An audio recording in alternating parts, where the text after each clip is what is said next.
What a tournament we have on our hands. Yes, we are back predicting the Euro 2024 tournament. We're now into the quarterfinals, so it's really getting into the crunch time of said tournament, and things are really heating up. Well, most of the performances are, but some of them are still, well, let's just say boring. So I'm going to quickly run through my round of 16 ties, and then we're going to look at my quarterfinal predictions and see who'll make it to the semi-finals. So, round of 16. I'm going to start off with Spain versus Georgia.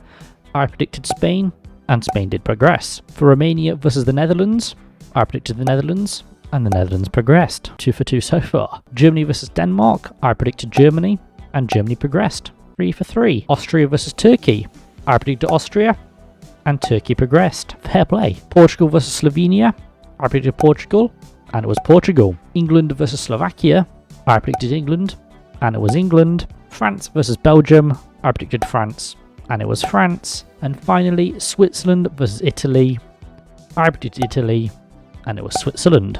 So all in all, very, very solid predictions from me. Only got 2 of those ties incorrect, so I'd say that's pretty good going, and we got some really interesting games throughout that tie anyway, so I'll take it. But yeah, let's just move swiftly on to the meat and potatoes, the quarterfinals. I'm going to start off with Spain versus Germany.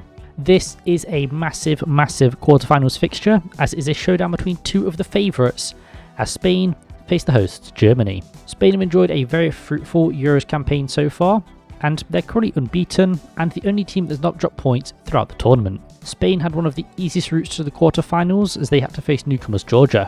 The Georgians played well and actually went ahead, as Lenormand put it in his own net. La Roja levelled before the break though, and in the second half they absolutely dominated Georgia, scoring 3 goals unanswered, which just further cemented themselves as favourites. Germany faced off against Denmark in a game which they dominated. Who'd have guessed? Denmark did end up scoring first, but that was ruled out for offside. Germany responded though by scoring a goal that wasn't offside before doubling the lead 15 minutes later. It was a pretty comprehensive win for the hosts as they progressed to the quarterfinals of their own tournament. This is a very, very tough clash to call, as both teams are playing some good football and have quality throughout. I think I'm going to back Spain in this one though. From what I've seen, the Spanish look like the better side and are experiencing a much better run of form than their opponents. Now that's not to discount Germany, but if we took a look at their performances side by side, Spain just look like the better outfit at the moment. They're playing well and deserve to be one of the favourites. This is a massive, massive clash for the rest of the tournament, as it will take out one of the favourites. The Spanish manager, De La Fuente, believes they have the best team in the tournament, and for good reason. They're playing brilliant football and just dominating any game they play. So, you know what? I believe him.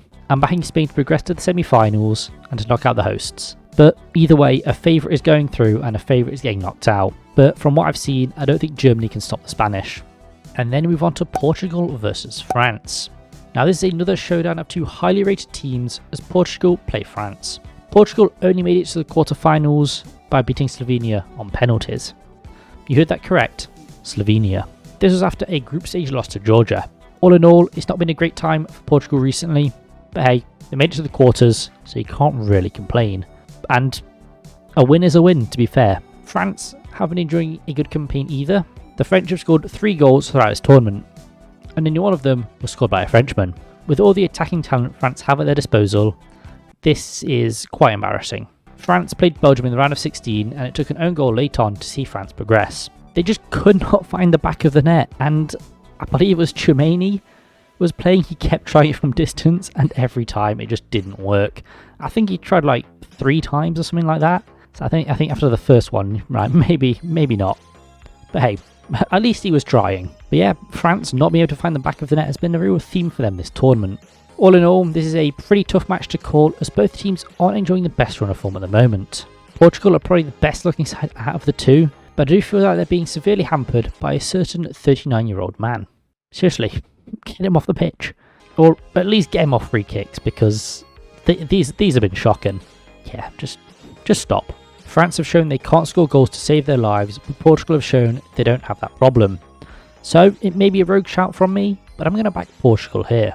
My main issue with France, aside from the fact they're French, is that they just cannot score a goal, and that's even less so from open play. Their only goal came from the spot, and they've not scored a goal from open play this tournament.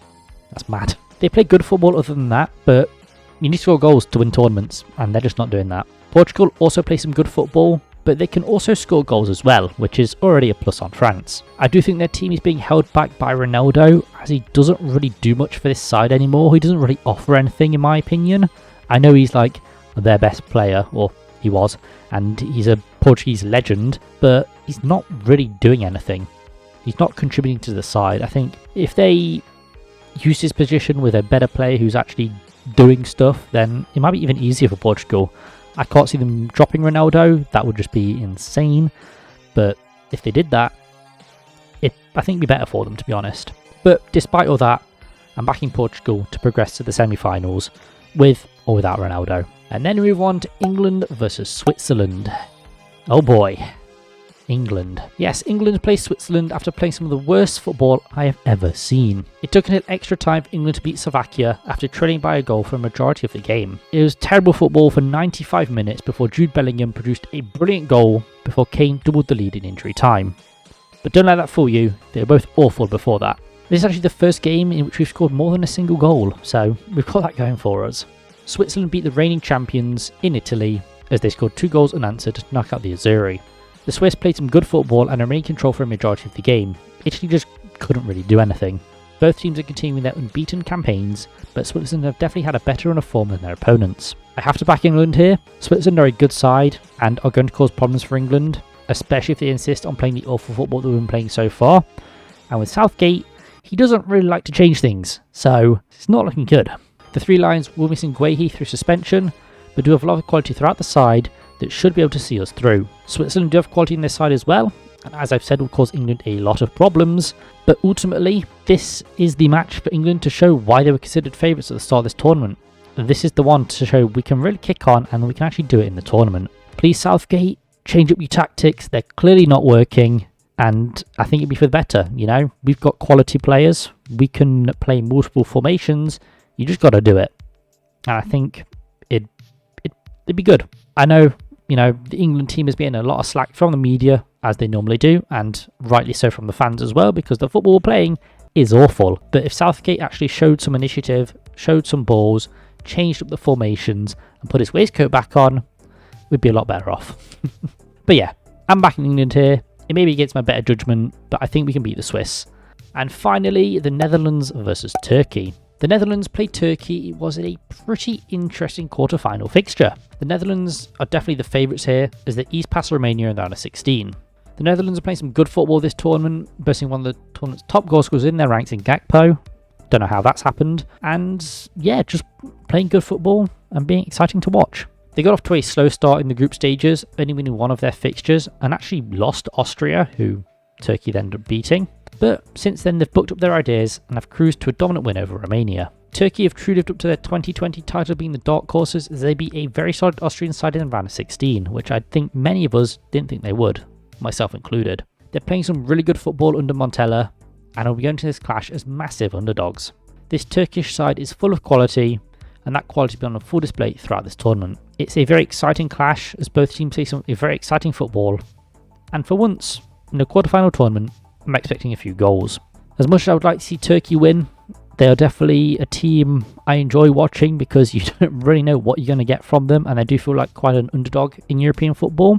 I just have to back the Netherlands in this one.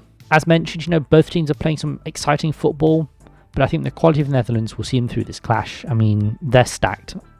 Don't get me wrong, Turkey are stacked as well, but Netherlands are just even more stacked. I can see it being a very close match between the two, hoping to see quite a few goals from either side, but ultimately I think the Netherlands will win. I can see Turkey causing quite a few issues for the Dutch. You know, the way they play football, they cause a lot of teams problems. We saw that against Austria. But I can see the Netherlands coming out on top. I don't think the Dutch are as solid as the Austrian team were, but they play better football and have a lot more in attack than the Austrians did. So it should be a good game. I'm expecting some Turkish goals, some Netherlands goals, but more importantly, Netherlands qualification for the semi-finals. Although, I would love to see Turkey there. I think England-Turkey, phenomenal match. We call it the Doner Kebab Derby. But yeah, those have been my predictions for the quarterfinals of the Euro 2024. It's been a very exciting tournament. I'm enjoying watching it. I don't know how I'm going to cope when it finishes. But yes, I've been O2GT. Hope you have enjoyed. Please leave a like, subscribe down below. I'll see you guys in the next one. Peace.